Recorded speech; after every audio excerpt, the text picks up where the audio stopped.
Si somos honestos con nosotros mismos, debemos confesar que somos seres contradictorios. No siempre existe una coherencia, una relación entre lo que sabemos que debemos hacer y lo que realmente hacemos. Yo creo que todo el mundo reconoce que es mejor ser humilde que orgulloso, ¿no es así?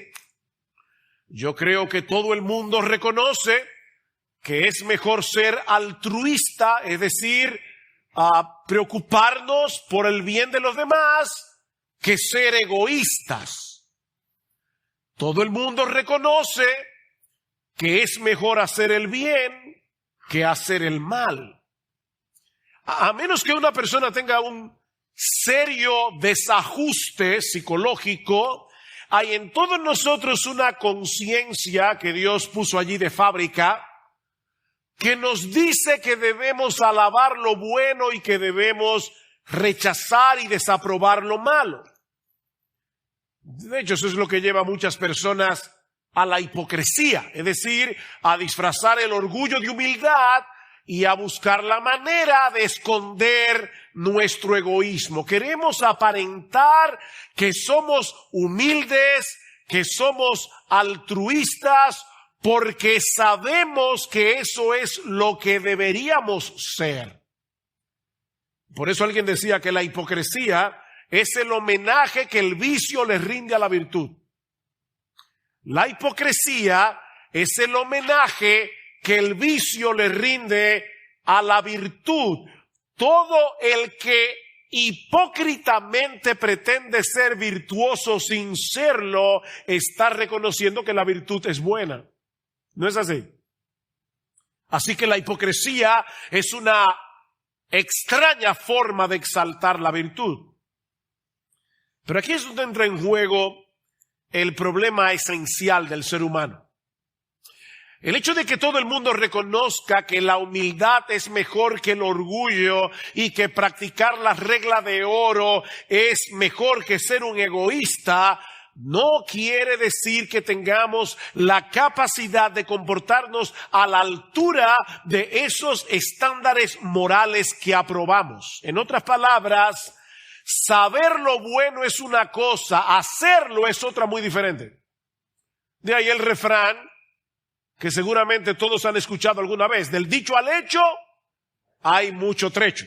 Del dicho al hecho hay mucho trecho. Si somos honestos con nosotros mismos, tenemos que reconocer que estamos muy lejos de llenar la medida de ese estándar que nosotros reconocemos como bueno. O sea, no es que ignoramos hacer lo bueno, es que no podemos. No llenamos esa medida. Ese es el dilema que Pablo plantea en Romanos capítulo 7, los versículos 7 al 13 que estudiamos la última vez que consideramos esta carta versículo a versículo. Y la tesis de Pablo es que la ley de Dios, los 10 mandamientos, la ley de Dios es santa, es justa, es buena, pero no puede salvar a nadie. La ley es buena, pero no nos puede salvar porque no tenemos la capacidad de obedecerla. Así que el problema, dice Pablo, no está en la ley. El problema está en nosotros, que no podemos ni queremos hacer lo que la ley dice. No queremos someternos a la voluntad de nadie fuera de nosotros mismos. Queremos ser autónomos e independientes. Es por eso que nadie se puede salvar guardando la ley, dice Pablo, porque nadie puede llenar la medida que la ley demanda de nosotros. La ley nos dice lo que debemos hacer, pero no nos provee los recursos para hacerlo. Por lo tanto, y este es el mensaje de Romanos, la única manera de salvarse, no hay dos maneras, no hay 10 religiones, solamente hay 2 religiones en el mundo: la religión que es por obras y la religión que es por gracia. El cristianismo y todas las demás, solo hay 2 religiones. El mensaje de Romano es que la única manera de salvarse es aceptando como un regalo la justicia que Dios nos provee por medio de la fe en Jesucristo. No por nuestro esfuerzo en obedecer los mandamientos de Dios. Ahora bien, aquellos que son salvos por Cristo ahora poseen una nueva capacidad que antes no tenían y una nueva motivación para poder obedecer a Dios a pesar de la lucha que tenemos todavía por causa del pecado que mora en nosotros. Y eso es precisamente lo que Pablo comienza a explicar ahora a partir del capítulo 7, versículo 14. Y hay una diferencia evidente entre lo que Pablo describe en Romanos 7 al 13, el texto que estudiamos la vez pasada, y el que vamos a estudiar en el día de hoy, Romanos capítulo 7, versículos 14 al 25. Hay una diferencia abismal, y eso lo vemos, por ejemplo, en el hecho de que los verbos que usa Pablo en Romanos capítulo 7, versículos 7 al 13, todos están en tiempo pasado. Todos los verbos de Romanos 7 al 13, todos están en tiempo pasado, porque Pablo está describiendo lo que era su vida antes de venir a Cristo. De hecho, el pronombre yo aparece en Romanos 7 más de 40 veces. Yo, Pablo está describiendo lo que era su vida antes de ser cristiano. Pero en los versículos 14 al 25, todos los verbos están en tiempo presente, porque Pablo está describiendo allí su condición actual ahora que es cristiano, después de su conversión. En los versículos 7 al 13 vemos el cuadro de un incrédulo que de ninguna manera puede obedecer la ley de Dios porque es un esclavo del pecado. Pero en los versículos 14 al 25 vemos el cuadro de un cristiano que sigue luchando contra el pecado que mora en él, pero habiendo sido libertado de su dominio. ¿Ven la diferencia? 7 al 13, un incrédulo que no puede obedecer a Dios. 14 al 25, un cristiano que desea obedecer, que quiere obedecer, pero que tiene una lucha. Alguien lo planteó de esta manera. El incrédulo de los versículos 7 al 13 se encuentra inmerso en una guerra que de ninguna manera puede ganar. No la puede ganar. El cristiano de los versículos 14 al 25 está también inmerso en otra guerra, pero que de ninguna manera puede perder. El incrédulo está en una guerra que no puede ganar. El creyente está en una guerra que no puede perder. Así que no es que nosotros pasamos de la guerra a la paz cuando nos convertimos a Cristo. No, seguimos en guerra. Seguimos en guerra. Pero esta es una nueva guerra. Porque ahora estamos luchando desde una posición completamente distinta a la que teníamos cuando éramos incrédulos. Ya no estamos en una guerra que no vamos a ganar. Estamos en una guerra que no podemos perder. Estamos en una guerra que no podemos perder, a pesar de las heridas que vamos a sufrir en el campo de batalla muchas veces. Vamos a perder batallas, pero no la guerra. Y Pablo quiere hacernos ver, en esta porción de Romanos, ¿por qué seguimos en guerra contra el pecado si ya fuimos libertados del pecado? Pablo ya dijo en Romanos 6, fuimos libertados de la esclavitud del pecado. Oye, pero en la experiencia como que no lo parece. ¿Te has sentido así? ¿Libertado del pecado? Pablo dice, déjame explicarte cuál es el problema. Si ya fuimos libertados del pecado, pero debes prepararte para pelear una guerra hasta el día de tu muerte en el poder del Espíritu Santo y no descansando en nuestras propias fuerzas para obedecer la ley. Mis hermanos, ese es el centro de este pasaje. Estamos en una guerra, no la pelees en tus propias fuerzas. Necesitamos depender del Espíritu de Dios. Y espero al final decir algo acerca de esto. Así que, hermanos, el tema de Romanos 7 es el siguiente. La ley de Dios en sí misma ni puede salvar ni puede santificar. Óyeme bien, mi hermano. La ley de Dios en sí misma ni puede salvar ni puede santificar. No porque haya algún problema en la ley, sino porque aún nosotros los cristianos tenemos un problema. Y es ese problema el que Pablo va a describir en los versículos 14 al 25. Veamos entonces, en primer lugar, lo que Pablo nos dice acerca de la ley. Luego veremos lo que Pablo nos dice acerca de sí mismo, y ahí estamos todos incluidos. Y en tercer lugar, vamos a ver lo que Pablo nos dice acerca de cómo somos librados en esta lucha. Así que, primero lo que Pablo nos dice acerca de la ley. Lo que Pablo nos dice acerca de sí mismo y lo que Pablo nos dice acerca de esta lucha. ¿Qué dice Pablo en este pasaje acerca de la ley?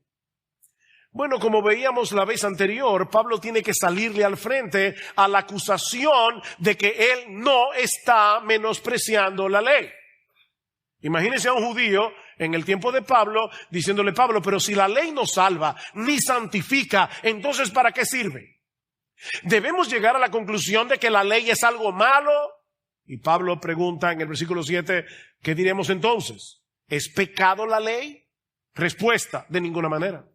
No, la ley no es pecado. De hecho, en el versículo 12 dice: así que la ley es santa y el mandamiento es santo, justo y bueno. No hay ningún problema en la ley. Próxima pregunta, versículo 13. Eso lo vimos la vez anterior. Entonces, si la ley es buena, lo que es bueno vino a ser causa de muerte para mí, de ninguna manera, dice Pablo. Al contrario, fue el pecado a fin de mostrarse que es pecado al producir mi muerte por medio de lo que es bueno, para que por medio del mandamiento el pecado llegase a ser en extremo pecaminoso. Pablo está diciendo: el problema no está en la ley, no es la ley la que te mata, es el pecado. Lo que hace la ley es hacerte ver cuán pecaminoso es el pecado que mora en ti. En otras palabras, déjame ponértelo de una manera no muy bonita. Lo que Pablo está diciendo aquí es que cuando tú te miras en el espejo de la ley de Dios, te das cuenta que tú eres peor de lo que tú piensas. La ley te hace ver que tú eres peor de lo que tú piensas. Pero no es la ley lo que te hace peor.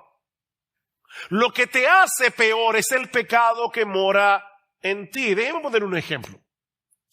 Tú vas a hacerte un chequeo médico anual. Le llevas los resultados de los exámenes al médico. El médico los ve y con una cara sombría te dice: lo siento, pero tienes cáncer. La pregunta es: ¿fueron las palabras del médico las que te provocaron el cáncer? ¿O ya tú tenías el cáncer y el médico simplemente te está revelando el problema que está en ti? Bueno, así funciona la ley. La ley no produce cáncer. Pero la ley te hace ver que el cáncer del pecado que mora en ti ha hecho metástasis en todo tu ser. No hay una parte de tu ser que no haya sido impactado por causa del pecado. Eso es lo que hace la ley. De manera que el problema no está en la ley, está en nosotros. Versículo 14. Y aquí comienza ahora Pablo el creyente. Porque sabemos que la ley es espiritual, pero yo soy carnal, vendido a la esclavitud del pecado. En un momento vamos a ver a qué Pablo se refiere cuando habla de su carnalidad aquí. Pero guarden eso en el disco duro. Yo quiero más bien concentrarme en lo que él nos dice acerca de la ley. ¿Qué dice Pablo de la ley? Que la ley es espiritual. ¿Y eso qué significa? Significa que la ley tiene un origen divino. La ley es espiritual. La ley es perfecta. Porque es el reflejo del carácter perfecto de Dios. No puede haber nada malo o inadecuado en los 10 mandamientos, porque no hay nada malo o inadecuado en el Dios de la ley. Él es santo, Él es justo, Él es bueno, y lo mismo podemos decir de la ley. El mundo, mis hermanos y amigos que están aquí hoy en la mañana, sería un lugar paradisíaco si todos los seres humanos obedecieran la ley. Sería un paraíso.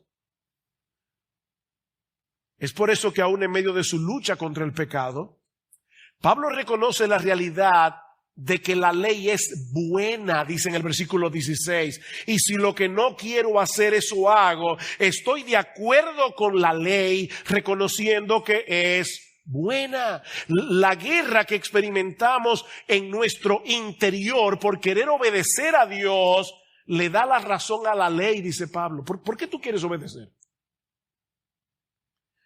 Cristiano, ¿por qué tú no quieres mentir? Porque tú sabes que decir la verdad es bueno. ¿Se dan cuenta? Esa misma guerra que yo siento de que no quiero pecar, estoy reconociendo en mi lucha que la ley es buena. La ley es buena. Así que el malo de la película, el villano de esta película, mis hermanos, no es la ley. No ataquen la ley. Hay muchos cristianos en muchas iglesias evangélicas en el día de hoy que atacan la ley. No, el villano de la película no es la ley. El villano de la película es el pecado que mora en nosotros. Y eso nos lleva a nuestro segundo encabezado. Ya vimos lo que Pablo dice de la ley. La ley es espiritual, la ley es buena. Pero ahora veamos lo que Pablo dice de él mismo, de sí mismo. Vean una vez más el versículo 14. Porque sabemos que la ley es espiritual, pero yo soy carnal, vendido al pecado. Esta expresión es tan fuerte que algunos han llegado a la conclusión de que Pablo no puede estar hablando aquí de un creyente, sino de un incrédulo, porque Pablo había dicho antes que los creyentes ya no están en la carne, ¿recuerdan? Es decir, los creyentes ya no están dominados por su naturaleza pecaminosa, ya hemos sido libertados del pecado. ¿Cómo puede decir ahora que él es carnal, vendido a la esclavitud del pecado?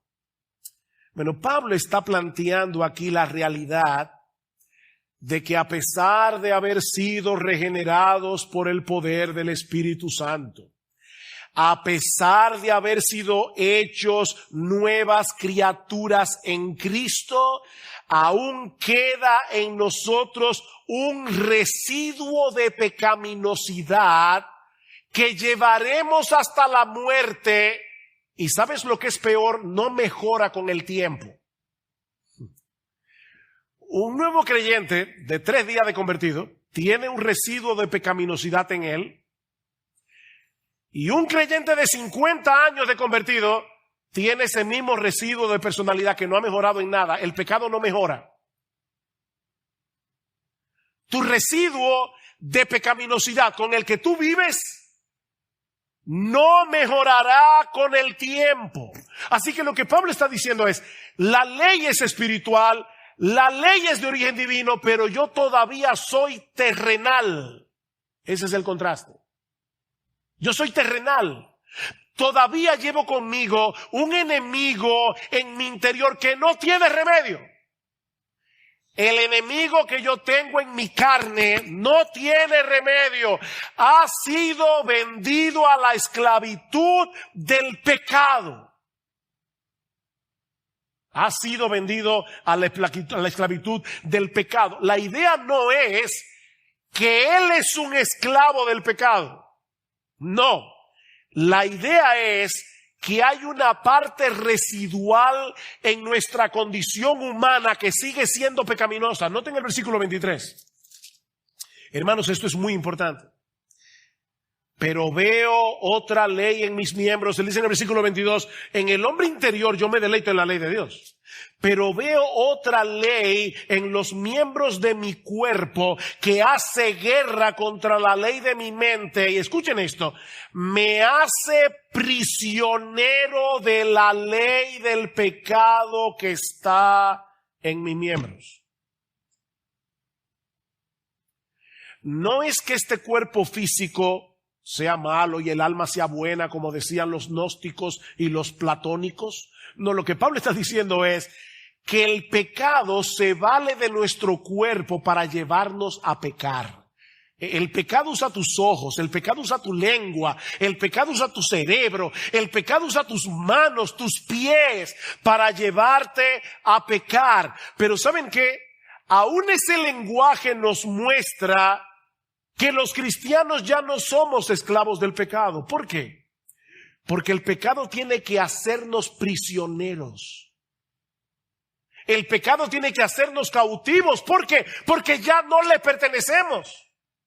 Ya no le pertenecemos. Pablo dice en Romanos 6, ya fuimos librados de esa esclavitud, pero al mismo tiempo nos advierte en ese mismo capítulo que debemos mantenernos en pie de guerra para no ser atrapados por el pecado que todavía mora en nosotros y ser llevados a obedecer de nuevo a nuestro antiguo amo. Vean el versículo 12 de Romanos 6. Romanos 6:12. Por tanto, no reine el pecado en vuestro cuerpo mortal. El pecado está en vuestro cuerpo mortal. Esa es la parte que Pablo dice, yo soy carnal. Este es un cuerpo mortal, es un cuerpo terrenal en el que habita el pecado. La ley es espiritual, pero yo soy terrenal. Por tanto, no reine el pecado en vuestro cuerpo mortal, para que no obedezcáis sus lujurias. ¿Ven? Ya fuiste libertado, pero eso no quiere decir que estás exento de ser engañado y seducido por el pecado que mora en ti. Así que ten cuidado. Es la misma exhortación de Pablo en Gálatas 5. Estad pues firmes en la libertad con que Cristo nos hizo libres y no estéis otra vez sujetos al yugo de esclavitud. Eso no quiere decir que un verdadero cristiano puede regresar a su antigua esclavitud. Lo que Pablo está diciendo es que un verdadero cristiano es susceptible de actuar como si todavía fuera un esclavo. Miren, déjenme ponerlo de esta manera. Muchos de ustedes saben que en el 1860 y tantos hubo una guerra civil en los Estados Unidos entre el norte y el sur. El norte tratando de libertar a los esclavos, el sur tratando de retenerlos. Abraham Lincoln emite el acta de emancipación, creo que fue el 1 de enero de 1863, no recuerdo exactamente la fecha, pero ¿ustedes creen que por el hecho de que Lincoln, el presidente de los Estados Unidos, haya emitido un acta de emancipación, es decir, para libertar a los esclavos, que ya todos esos esclavos que vivían en el sur se sentían libres? No. Cuando el amo le decía, ven acá, él sentía como si todavía fuera un esclavo. Y yo creo que ese es el problema de muchos cristianos en su lucha contra el pecado. Ellos no entienden que han sido libertados. Y cuando el diablo los tienta, es como si fuéramos esclavos todavía. Ahora, mis hermanos, esa cautividad momentánea del pecado, cuando pecamos, no es lo que nos define, sino nuestra nueva identidad en Cristo, libre del pecado, libre de la esclavitud del pecado. Déjenme ponerlo de esta manera. Hay un mundo de diferencia entre el soldado en medio de una guerra que es capturado en batalla y el traidor que se pasa al bando enemigo. ¿Hay una diferencia, sí o no? Hay una diferencia entre el soldado que pertenece a una nación libre y está peleando, imagínense los aliados en la Segunda Guerra Mundial, peleando contra Hitler y la Alemania nazi.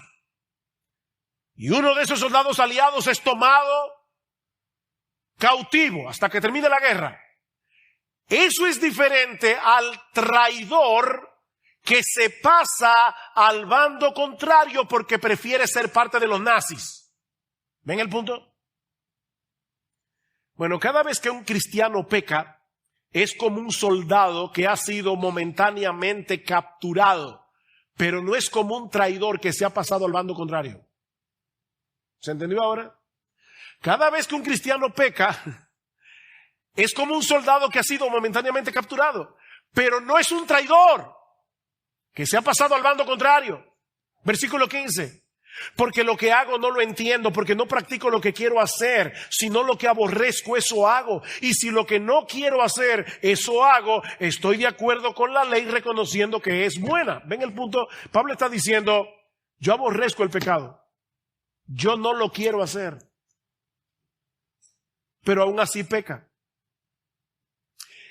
Estamos en un cuerpo terrenal en el que habita el pecado, que nos seduce constantemente a hacer aquello que nos atrae y nos repele al mismo tiempo. ¿No es así? Aquí está el pecado. Por un lado apela a tu carne, a tus hábitos pecaminosos antiguos, pero al mismo tiempo te repele porque tú eres cristiano. Es un querer y no querer. Esa es la lucha. Hermanos, yo estoy haciendo mi mejor esfuerzo para poder explicar de una manera entendible la lucha que Pablo está planteando aquí, porque es tu lucha y la mía. Es tu lucha y la mía. Pablo está diciendo, yo estoy en un cuerpo en el que habita el pecado, que nos seduce y nos engaña constantemente a hacer eso que nos atrae y nos repele al mismo tiempo. Y Pablo se siente perplejo consigo mismo, como yo supongo que se sienten perplejos todos los cristianos que están aquí. Uno se siente perplejo. Versículo 17. Así que ya no soy yo el que lo hace cuando peco, sino el pecado que habita en mí. ¿Qué está diciendo Pablo? ¿Que no somos responsables de nuestro pecado? No. Somos nosotros los que tomamos la decisión de pecar. Es a nosotros que el pecado nos seduce y nos engaña. Pero escuchen, esa inclinación hacia el pecado no procede de nuestro verdadero yo que ha sido regenerado por Cristo con el poder de su Espíritu. Porque ese nuevo yo regenerado prefiere hacer lo bueno, no pecar. Noten las expresiones que Pablo usa en los versículos 18 en adelante. Pablo dice, versículo 18, porque yo sé que en mí, es decir, en mi carne, no habita nada bueno. Sin embargo, el querer está presente en mí, pero el hacerlo, el bien, no. Pablo dice, el querer el bien está en mí. En el versículo 19, dice, yo deseo hacer el bien. Dice, no hago el bien que deseo. Yo lo deseo. Yo deseo leer más la Biblia, yo deseo ser más apasionado con Jesús, yo deseo servir a Cristo, yo deseo vivir para Él enteramente, pero yo hago el mal que no quiero cuando peco. Eso practico. Versículo 20. Y si lo que no quiero hacer, yo no quiero pecar, eso hago, ya no soy yo el que lo hace, sino el pecado que habita en mí. Versículo 21. Así que queriendo yo hacer el bien, yo quiero hacer el bien, pero hallo esta ley que el mal está presente en mí. De hecho, en el hombre interior yo me deleito en la ley de Dios. ¿Oyeron todo eso? Yo quiero hacer el bien, yo no deseo pecar, yo me deleito en la ley de Dios. Esas son las aspiraciones de un verdadero cristiano. Eso es lo que el cristiano quiere. El nuevo yo de Pablo, que ha sido regenerado por el poder del Espíritu Santo, quisiera no pecar nunca. Déjame hacerte una pregunta. ¿A ti no te ha pasado eso que tú dices, wow, yo quisiera no pecar más? ¿De dónde te viene ese deseo? ¿De tu buen corazón? ¿A ti no te pasa que cuando pecas te sientes vergonzosamente horrible? ¿Por qué te sientes mal cuando pecas? ¿Por qué te sientes mal? ¿Por qué? Porque no quieres, pero te atrae. No quieres, pero te atrae. El pecado te seduce. El pecado te engaña. ¿Cuál es el problema entonces? Dice Pablo. Yo soy un nuevo yo que desea hacer el bien. Yo soy un nuevo yo que desea obedecer la ley de Dios. ¿Cuál es el problema? Pablo dice 3 veces, versículos 17, 18 y 20, el pecado habita en mí. El pecado habita en mí. El pecado no es nuestro huésped de honor. Quisiéramos sacarlos de nuestras vidas para siempre. ¿O no es así? Pero eso solo será posible cuando nuestro cuerpo sea glorificado en la resurrección. Decía el teólogo puritano John Owen, seremos librados de este cuerpo de muerte por medio de la muerte del cuerpo. No hay otra forma. Seremos librados de este cuerpo de muerte por medio de la muerte del cuerpo. Y ese pecado que aún habita en este cuerpo de muerte constantemente nos seduce y nos engaña para tratar de movernos a hacer lo que sabemos que no debemos hacer. ¡Qué guerra! Y miren, ¿saben cuándo se intensifica más esa batalla? Cuando tú quieres hacer el bien. Versículo 21. Así que, queriendo yo hacer el bien, yo me voy a levantar temprano para leer mi Biblia, para tener un tiempo a solas con el Señor. Tú quieres hacer el bien. Y dice Pablo, ahí es cuando yo hallo o descubro que el mal está presente en mí. Mira, tú quieres ver televisión y no va a haber ningún impedimento. Tú quieres leer la Biblia y es como si se levantara una horda de demonios adentro de ti. ¿O a ti no te pasa eso? Pablo dice, cuando yo quiero hacer el bien, ahí es que la cosa se pone difícil. Porque el pecado se revoltea. De hecho, ¿ustedes se acuerdan de Arquímedes, el famoso griego que descubrió el principio de los cuerpos, cuando se metió en una bañera y de repente se dio cuenta cuál era el principio de Arquímedes y salió diciendo ¡Eureka! ¿Se acuerdan? Eureka, lo he descubierto. Eso es lo que significa la palabra griega, que es la que Pablo usa aquí, en Romanos 7:21. Eureka. Pablo está diciendo, cuando yo quiero hacer el bien, ahí es que yo descubro que el mal está en mí. Porque se levanta una oposición horrible. Te levantaste por la mañana. Yo dije que iba a leer mi Biblia, ¿verdad? No, ahora tú quieres ver las redes sociales. A ver quién te escribió por WhatsApp, qué postearon en Facebook. Te da una pereza, pero ver el WhatsApp ni las redes, eso no te da pereza. Lo que te da pereza es leer la Biblia. Por eso yo estoy de acuerdo con Piper cuando dice que Dios permitió que se inventara ese aparatico para que sepamos que no es verdad que no tenemos tiempo. Es pereza, hermanos. Porque hay una resistencia. No hay resistencia a leer el periódico, no hay resistencia a ver el internet, no hay resistencia a ver las redes sociales, no hay resistencia a ver la televisión, a ver una serie de Netflix de 50 episodios, no. A lo que hay resistencia es a decir, voy a leer la Biblia con seriedad, le voy a dedicar tiempo a esto. Ahí sí hay resistencia. Es el pecado que habita en ti. Te lo estoy diciendo, hermano, para que no le des al pecado más alimento. Pablo no dice eso para excusarnos. Es para que sepamos pelear bien. Y eso es precisamente, hermanos, lo que nos hace sentir miserables. ¿Qué dice Pablo en el versículo 24? Miserable de mí. Miserable de mí. ¿quién me librará de este cuerpo de muerte? Nuestro yo regenerado, no degenerado, regenerado, el que nació de nuevo, no desea pecar, desea servir a Dios de todo corazón.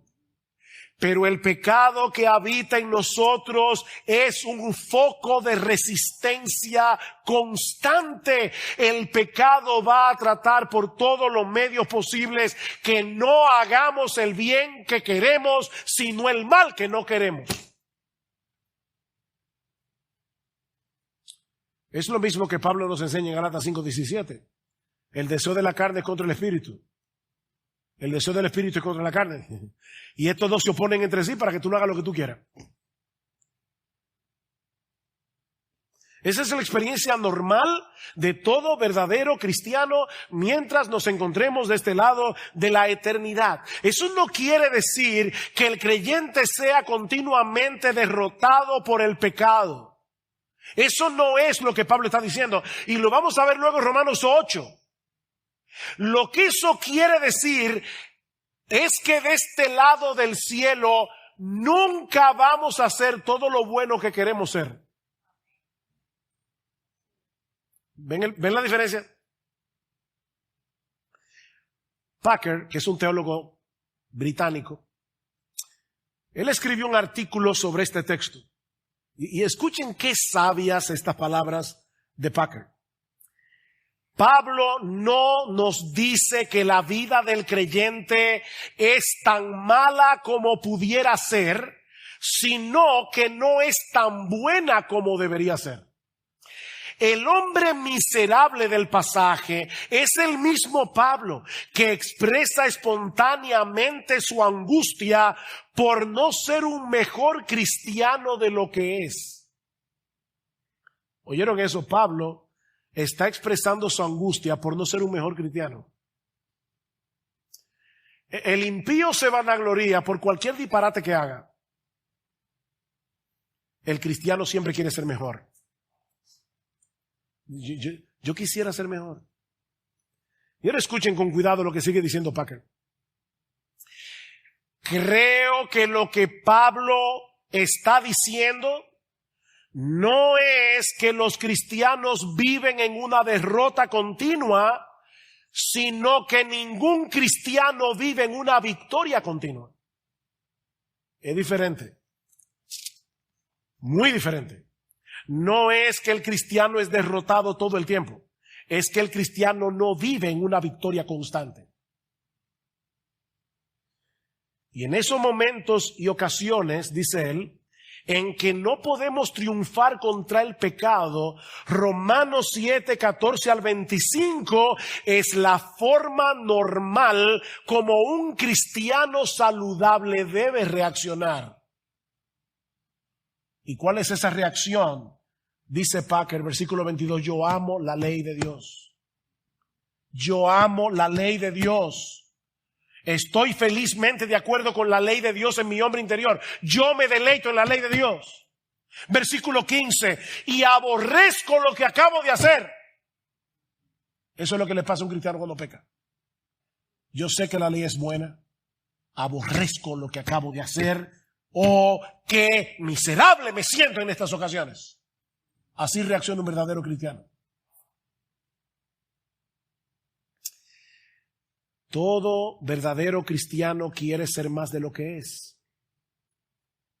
De ahí la pregunta angustiosa del versículo 24. ¿Quién me libertará de este cuerpo de muerte? Y la respuesta no es, esfuérzate más por obedecer la ley. No, recuerden, la ley ni salva ni santifica. Esa no es la respuesta de Pablo. La respuesta correcta está en el versículo 25. Y eso nos lleva a nuestro último encabezado. Ya vimos lo que Pablo dice de la ley. Ya vimos lo que Pablo dice de sí mismo. Veamos lo que Pablo dice acerca del fin de nuestra lucha. El fin de nuestra lucha.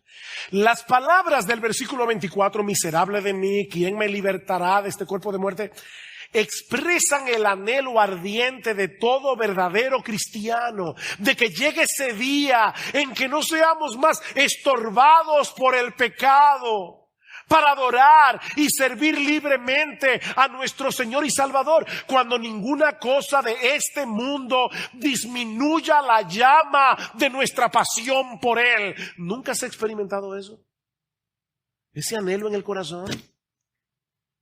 ¿Quién podrá librarnos de la carga de llevar con nosotros este remanente de pecado que nos dificulta tanto entregarnos por entero a aquel que nos amó al punto de morir por nosotros en una cruz? ¿Quién me librará? Respuesta: gracias a Dios por Jesucristo. Gracias a Dios por Jesucristo. Yo titulé este sermón Miserable de mí. Después pensé, ese no es un buen título. Debí titular este mensaje Gracias a Dios por Jesucristo.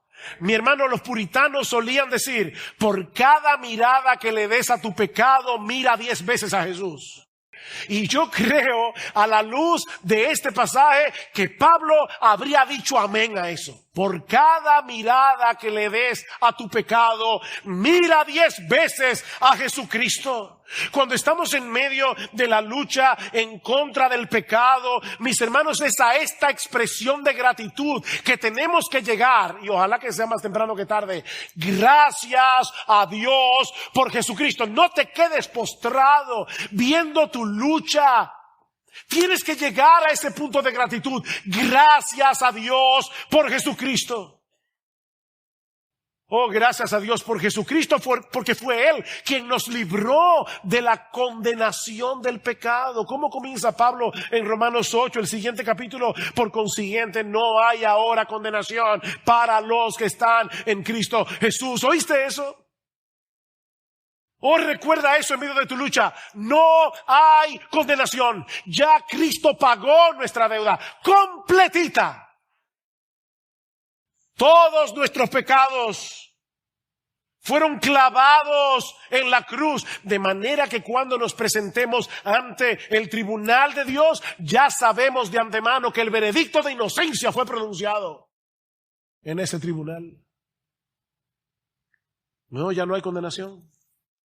¿Por quién? Por Cristo Jesús, nuestro Señor. Pero Él no solamente nos ha librado de la condenación del pecado, nos ha librado de la esclavitud del pecado. Romanos 6:17, pero gracias a Dios, que aunque erais esclavos del pecado, os hicisteis, versículo 17, os hicisteis obedientes de corazón a aquella forma de enseñanza a la que fuisteis entregados, y habiendo sido libertados del pecado, os habéis hecho siervos de la justicia. ¿Habéis sido libertados del pecado? Aunque el pecado todavía mora en nosotros y se opone a nosotros, nuestro verdadero yo ya no le pertenece al pecado, le pertenece a Jesús. Nuestro verdadero yo le pertenece a Cristo, no al pecado. Recuerden la pregunta de Pablo al principio del capítulo 6 que vimos hace varios domingos atrás. Pablo se pregunta, ¿qué diremos entonces? ¿Continuaremos en pecado para que la gracia abunde? De ningún modo. Nosotros que hemos muerto al pecado, ¿cómo viviremos aún en él? ¿Y cómo morimos al pecado? Versículo 11, así también vosotros consideraos muertos para el pecado, pero vivos para Dios en Cristo Jesús. Nosotros estamos en Cristo Jesús, estamos unidos a Cristo Jesús, y por causa de esa unión, mis amados hermanos, hemos sido libertados del pecado. Gracias a Dios por Jesucristo. Él nos libró de la condenación del pecado, Él nos libró de la esclavitud del pecado, y ¿saben qué? Algún día nos librará también de la presencia del pecado. Por eso decíamos hace un momento que los cristianos estamos en una guerra que no podemos perder. No podemos perderla porque estamos del lado de aquel que ya venció y por medio del cual somos más que vencedores, dice Pablo en Romanos 8:37. Él venció. Estamos del lado del vencedor. Y somos más que vencedores por medio de aquel que nos amó. Gracias a Dios por Jesucristo. Es verdad que la lucha se vuelve agónica a veces. Pero hermanos, peleamos con la esperanza de que esa lucha terminará. Esa lucha terminará. Ahora gemimos dentro de nosotros mismos, dice Pablo en Romanos 8:23, pero eso no es toda la realidad, sino que estamos esperando la adopción, la redención de nuestro cuerpo. En otras palabras, gemimos en esperanza. Gemimos en esperanza. Hasta el día de nuestra muerte seguiremos experimentando esa lucha que Pablo describe en este pasaje. No lo olvides, noten cómo Pablo termina el capítulo 7. Después de decir, gracias a Dios por Jesucristo, alguien diría, ya déjalo ahí, Pablo. Pero él no lo dejó ahí. Versículo 25. Así que yo mismo, por un lado, con la mente sirvo a la ley de Dios, pero por el otro, con la carne, a la ley del pecado. No te olvides de eso, dice Pablo. Esa lucha no termina hasta que te mueras. Mira, mi hermano, no creas que porque avances en madurez dejarás de luchar. Porque eso nunca va a suceder. Eso nunca va a suceder. De hecho, me llamó la atención esta frase. Alguien decía, mientras más santos lleguemos a ser, menos santos nos vamos a sentir. ¿Tú oíste eso? Mientras más santos lleguemos a ser, menos santos nos vamos a sentir. ¿Sabes por qué? Porque mientras más santo seas, más te vas a percibir de lo mucho que te falta para ser como Jesús. Qué paradoja, ¿verdad? Mira, mi hermano, y quiero ser muy pastoral aquí. No interpretes esta lucha de la que hemos estado hablando. Mira, puede ser que haya aspectos de este texto que tú digas, pastor, no lo entendí. No hay problema. Pero tú entendiste que hay pecado en ti. Tú entendiste que ese pecado va a estar ahí para siempre, hasta que te mueras. Tú entendiste que ese pecado no va a mejorar nunca y que vas a estar en una guerra hasta que estés en la presencia de Jesús. ¿Tú entendiste eso? Está bien, es suficiente. Es suficiente. Hay detalles en ese pasaje que es para romperle la cabeza a cualquier teólogo. Pero eso está clarísimo como la luz del mediodía. Estamos en una guerra. Y ahora yo te digo pastoralmente, no interpretes esa lucha como un síntoma de que tú no eres cristiano. Eso es lo que el diablo quiere. Que tú digas, tú ves, yo no soy creyente porque yo sigo tentado con las mismas cosas de antes. Y yo también. Hay tentaciones que cuando yo me convertí se desaparecieron de mi vida. Hay otras tentaciones que están ahí batallando como el primer día. Como el primer día. No interpretes esa lucha como un síntoma de que tú no eres cristiano. No interpretes esa lucha como un síntoma de que estás estancado espiritualmente. Mi hermano, mi hermana, el hecho de que estés en pie de guerra contra el pecado que mora en ti y que en ocasiones te sientas frustrado o frustrada contigo mismo es parte de la experiencia normal de todo cristiano. De todo cristiano de este lado del cielo. Mira, aún el hecho de que tú te arrepientes cuando pecas es una muestra de que eres un soldado en terreno enemigo y no un traidor que se ha pasado al bando contrario. La vergüenza que tú sientes por haber pecado y el pedirle a Dios perdón es una muestra de que tú no eres un traidor. Eres un soldado que en medio de la guerra fuiste momentáneamente capturado. Fuiste hecho prisionero.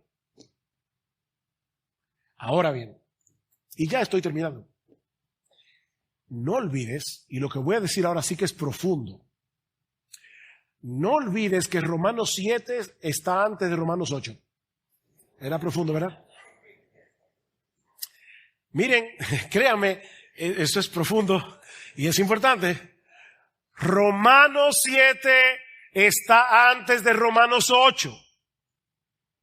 Romanos 7 no nos dice todo lo que debemos saber acerca de la vida cristiana. Es un pasaje extremadamente importante para que el cristiano se conozca a sí mismo, pero necesitamos llegar a Romanos 8, donde Pablo nos enseña que debemos darle muerte al pecado. Romanos 8:13, dale muerte al pecado en dependencia del Espíritu Santo que también mora en nosotros. No es solo el pecado que mora en nosotros. Cristo por su Espíritu también mora en nosotros. ¿Quién es el que lucha contra el pecado? ¿Tú y yo? No es, yo estoy esperando que Dios me lo quite. No, lucha. Haced morir lo terrenal en vosotros, dice Pablo. La lucha es tuya y es mía, pero en el poder del Espíritu Santo. Romanos 8:13, el que por el Espíritu hace morir las obras de la carne. ¿Quién es el que hace morir las obras de la carne? El cristiano, tú y yo. ¿Cómo? En dependencia del Espíritu. Y como falta un tiempito para llegar a Romanos 8, déjeme decirle una sola cosa. ¿Y qué significa eso en la práctica? Bueno, acuérdate de este acróstico, roca, con doble A al final. Roca. Reconoce que eres un impotente. Reconoce que el pecado mora en ti. Reconoce que tú no puedes pelear esta batalla en tus propias fuerzas. ¿Qué debes hacer? Ora. Ora, mi hermano. Ora. No te atrevas a salir de tu casa por la mañana cuando te levantas sin haber buscado el rostro de Dios. Que cuando estamos en nuestra mejor condición espiritual somos demasiado débiles. Ora, ora, clama a Dios, no te atrevas a dejar de orar. Oh, mi hermano envía notas al cielo, Señor, ayúdame, ayúdame, ayúdame, yo no puedo con el pecado que mora en mí. Reconoce, ora, confía, confía en el Señor, confía en las promesas del Señor. Él dice en su palabra que juntamente con la tentación da la salida. Búscala y huye. Confía. Actúa. No te quedes paralizado por causa de esta guerra. No, mi hermano, actúa. Actúa. Haz lo que debes hacer como creyente. Señor, aquí estoy yo lidiando con mis hijos. Muchas veces peco, me airo.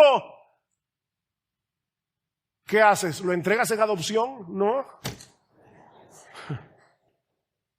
Señor, es una lucha ser una buena esposa. Es una lucha ser un buen esposo. ¿Te vas a divorciar? ¿Qué haces? Actúa. Actúa confiando, orando y reconociendo que tú no puedes por ti mismo. Y luego agradece. Roca, reconoce, ora, confía, actúa, agradece, Señor, gracias por tu gracia, gracias por el perdón, gracias por la obra de tu Espíritu en mí. Agradece.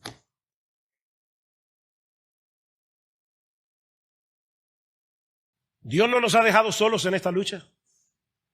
Dios nos ha dado todos los recursos de su gracia que necesitamos para seguir avanzando hacia la madurez espiritual. Mis hermanos, Pablo no escribió este pasaje para que nos acomodemos en nuestra lucha contra el pecado, sino para que sigamos peleando hasta que la guerra termine.